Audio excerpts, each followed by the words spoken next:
আমি দীপা মজুমদার আসন্ন নির্বাচনে চট্টগ্রাম 11 আসন থেকে আমি প্রতিদ্বন্দ্বিতা করছি। দুটো বিষয় আপনাদের সামনে রাখতে চাই। আপনারা জানেন আমাদের যে নির্বাচন ব্যবস্থা, সেই নির্বাচন ব্যবস্থায় নির্বাচন করতে গেলে প্রচুর অর্থ ব্যয় করতে হয়। আমি প্রার্থী হিসেবে এই অর্থ ব্যয় করে নির্বাচন করাটাকে সমর্থন করি না।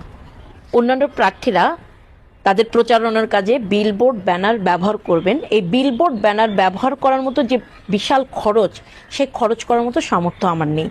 আমার কাছে আছে দুটো জিনিস। এক, আমার প্রচারপত্র, যা আমার অঙ্গীকারনামা।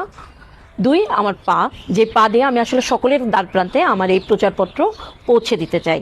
এই সার্বিক প্রচারের জন্য আপনাদের সর্বাত্মক সহযোগিতা প্রত্যাশা করি। আমাদের একটি স্লোগান আছে, 1 ভোট 1 নোট। আমার আসনের ভোটার সংখ্যা হচ্ছে 5.5 লাখ। এই 5.5 লাখ মানুষও যদি আমাকে একটা করে দেয়, তাহলে আমার নির্বাচনী প্রচারণায় সহযোগিতা হবে। সকলের কাছে আহ্বান করি আমার নির্বাচনী কাজে সর্বাত্মক সহযোগিতা করবেন। আমার বিকাশ, নগদ, রকেট ও ব্যাংক অ্যাকাউন্ট নাম্বার দেওয়া থাকবে। আপনাদের সকলের সহযোগিতা প্রত্যাশা করি।